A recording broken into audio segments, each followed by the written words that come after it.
वाढलेले आहेत। त्यामुळे बिबट्यांना मारण्याची परवानगी द्यावी अशा प्रकारची जनहित याचिका दाखल करणार असल्याचं माजी खासदार सुजय विखे पाटील यांनी म्हटलेलं आहे। अहिल्यानगर जिल्ह्यातील संगमनेर, अकोले, राहता आणि राहुरी या तालुक्यामध्ये मोठ्या प्रमाणात बिबट्याची संख्या वाढलेली असून लहान मुलांवरती झालेल्या हल्ल्यात अनेकांचा मृत्यू झालेला आहे। अनेक नागरिक या होणाऱ्या हल्ल्यामध्ये जखमी झालेले आहेत। शेतकऱ्यांच्या पशुधनावरती हल्ला ही नित्याची बाब असून बिबट्याला असणाऱ्या संरक्षणामुळे त्याला मारता येत नाहीये। या विरोधात सुजय विखे पाटील कोर्टात जनहित याचिका दाखल करणार असून बिबट्यांना मारण्याची परवानगी द्यावी अशी मागणी करणार आहेत।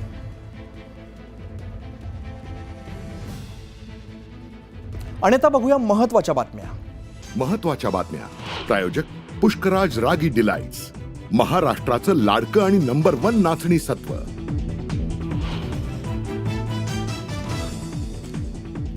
महाराष्ट्रातील प्रौढ लोकसंख्येपेक्षा जास्त मतदार कसे? राहुल गांधींचा सवाल। विधानसभा निवडणुकीत झालेल्या घोटाळ्याचे पुरावे सादर करण्याचा दिला इशारा। 39 लाख मतं बिहारमध्ये जातील। संजय राऊतांचा खोचक टोला तर ईव्हीएम बंद करत मतपत्रिकेवरती निवडणूक घेण्याची सुप्रिया सुळेंची मागणी। दिल्ली विधानसभेच्या निकालानंतर काँग्रेसचं नाव पुसून टाकलं जाईल। राहुल गांधींनी केवळ पराभवाचं चिंतन करावं। मुख्यमंत्री देवेंद्र फडणवीसांचा खोचक टोला।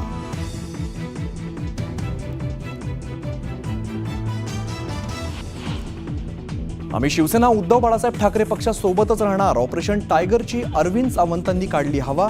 पायाखालची वाळू सरकल्याने जाणीवपूर्वक बातम्या पसरवल्या जात असल्याचा आरोप।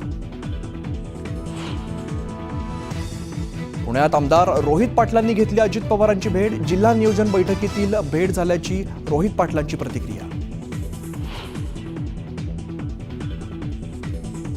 पुण्यात पुन्हा पोलिसांवर हल्ला। फोनवर बोलत दुचाकी चालवणाऱ्याला रोखल्यामुळे पोलिसांच्या डोक्यात दगड घातला। फुरसुंगीतील धक्कादायक घटना। मुंबईत आढळला जीबीएसचा पहिला रुग्ण। रुग्णावरती अंधेरीत 7 हिल रुग्णालयात उपचार सुरू। रुग्णांसाठी 50 बेड राखीव ठेवण्याची आमदार मुरजी पटेलांची सूचना। नवी मुंबईत एनसीबी कडून मोठी कारवाई। 200 कोटींचा ड्रग्ज जप्त। ड्रग्ज तस्करी निमित्त 4 अटक। चुनाभट्टी रेल्वे स्थानकावरती महिला पोलिसामुळे वाचला महिलेचा जीव। ट्रेनमधून उतरताना तोल गेल्याने महिला ट्रेन बाहेर लटकली। घटनेचा सीसीटीव्ही व्हिडिओ समोर। नवी मुंबईत पैशाच्या वादातून मित्राची हत्या। नवी मुंबईच्या रबाळ्यातील धक्कादायक घटना। आरोपी मित्रांना पोलिसांनी ठोकल्या बेड्या।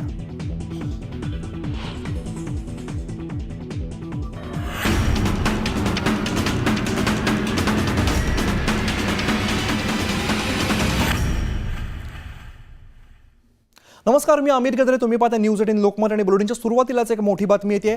अरविंद केजरीवाल यांच्या घरी एसीबीची टीम दाखल झालेली आहे। उद्या दिल्ली विधानसभा निवडणुकीचा निकाल लागतोय। त्यापूर्वी आज अरविंद केजरीवाल यांच्या घरी एसीबीची टीम दाखल झालेली आहे। आपण ही दिल्लीतली काही दृश्य बघतोय ज्यामध्ये अरविंद केजरीवाल यांच्या घरी एसीबीची टीम दाखल झालेली आपल्याला बघायला मिळते। दिल्लीमध्ये निवडणूक पार पडली आणि मामले की शिकायत की है खुद से, पूरे मामले की सबूत की मांग की जा रही है। अब जांच के दौरान जितने सबूत आएंगे सामने वो पता चलेगा।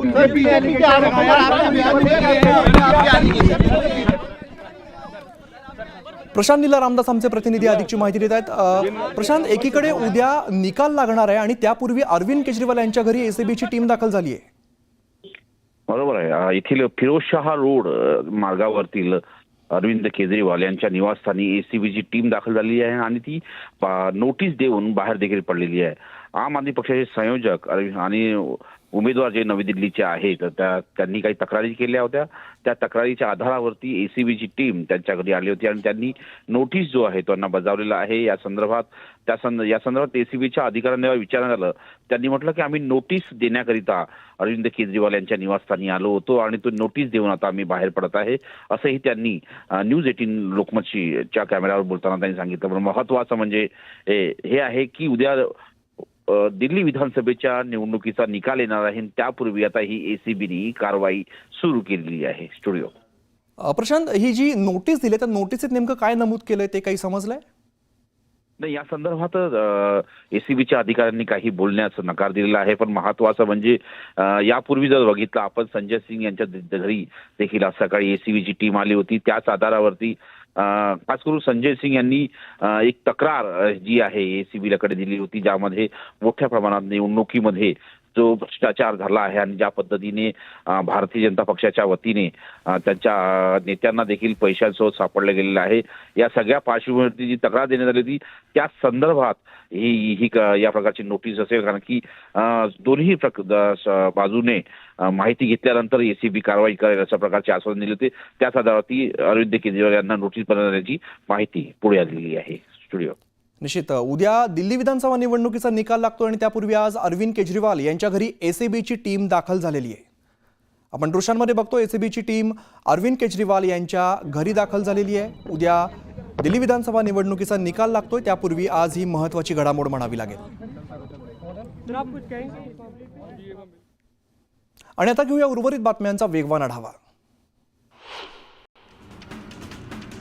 दौंड शहरातील महादेवनगरमध्ये म्हशीच्या गोठ्यात बंदी असलेल्या इंजेक्शनचा मोठा साठा आढळून आलेला आहे. म्हशीच्या दुधामध्ये वाढ व्हावी यासाठी इंजेक्शन दिलं जातं, मात्र हे औषध मानवी आरोग्यास धोकादायक आहे, त्यामुळे यावरती बंदी घालण्यात आली. हिंगोली जिल्ह्यामध्ये लाडकी बहीण योजनेतून 8 महिलांनी आपले अर्ज मागे घेतलेले आहेत, परंतु या 8 अर्जांपैकी 4 अर्ज हे पुरुषांनी भरलेले असल्याचं समोर आलंय. 4 पुरुषांनी लाडकी बहीण योजनेचे 6 हप्ते देखील उचलले आहेत. या 4 पुरुषांकडून ही रक्कम वसूल केली जाणार असल्याची माहिती सूत्रांनी दिली. चुनाभट्टी रेल्वे स्थानकावरती महिला पोलिसांमुळे एका महिलेचा जीव वाचलेला आहे. चुनाभट्टी रेल्वे स्थानकावरती उतरत असताना ड्रेस मागील महिला प्रवाशाच्या बॅगच्या चेनमध्ये अडकला आणि महिलेचा तोल गेलेला. यानंतर ही महिला लोकलच्या दारात लटकत होती. दरम्यान महिला पोलिसांनी प्रसंगावधान राखत संबंधित प्रवासी महिलेचं प्राण वाचवलेलं आहे. एसटी महामंडळावरती मुख्यमंत्री देवेंद्र फडणवीसांनी केलेल्या प्रशासकीय अधिकाऱ्यांची नियुक्ती ही तात्पुरती असून लवकरच तिथे एखाद्या राजकीय व्यक्तीला जबाबदारी देण्यात येईल. हे फक्त एक महामंडळ असून महामंडळाच्या अध्यक्षांनी कोणताही निर्णय घेतला तरी शेवटी या खात्याचा मंत्री म्हणून अंतरिम निर्णय मीच घेत असतो, अशी स्पष्टोक्ती परिवहन मंत्री प्रताप सरनाईक यांनी दिली. नाशिकच्या रामकुंड इकडे होणाऱ्या गोदा आरतीवरून पुरोहित संघ आणि रामतीर्थ गोदावरी सेवा समिती पुन्हा एकदा आमनेसामने आले. राज्यपाल रामतीर्थ गोदावरी सेवा समितीच्या गोदा आरतीला उपस्थित राहणार आहेत, मात्र पुरोहित संघाने राज्यपालांना पत्र लिहून त्यांच्या पारंपरिक गोदा आरतीला उपस्थित राहण्याची विनंती केली आहे. मुंबईमध्ये जीबीएसचा संशयित रुग्ण आढळलेला आहे. अंधेरी पूर्व परिसरात एकाला जीबीएसची लागण झाली असून 7 हिल रुग्णालयात या रुग्णावरती उपचार सुरू आहेत. दरम्यान मुर्जी पटेल यांनी रुग्णालयात जाऊन पाहणी केली आहे. चंद्रपूर जिल्हा मध्यवर्ती सहकारी बँकेच्या नोकर भरतीची मुख्यमंत्री देवेंद्र फडणवीस यांनी गंभीर दखल घेत आदेश जारी केलेले आहेत. नोकर भरती प्रकरणाच्या चौकशीचे आदेश सहकारी संस्था नागपूरच्या विभागीय सहनिबंधकांनी जिल्हा उपनिबंधकांना दिले आहेत. जळगावच्या सराफ बाजारात 24 दिवसात सोनं 5,000 रुपयांनी वधारलेलं आहे, तर चांदीच्या भावात सुद्धा 2,500ची वाढ झालेली आहे. सोन्याचे दर 90,000च्या उंबरठ्यावरती असून चांदीचे दर 1 लाखांच्या पार जाणार आहेत. रिझर्व्ह बँकेकडून रेपो रेटमध्ये 25 बेसिस पॉईंटची कपात करण्यात आलेली आहे. रेपो रेट 6.5% आता 6.25% आलेला आहे. कर्जाचा हप्ता कमी होणार असल्यामुळे सर्वसामान्यांना दिलासा मिळाला आहे. राज्यभरातील 20,000 मासेमारी तलावांची तपासणी होणार आहे. गोड्या पाण्यातील मासेमारीची मक्तेदारी मोडीत काढण्यासाठी मंत्री नितेश राणेंनी हा मोठा निर्णय घेतला आहे.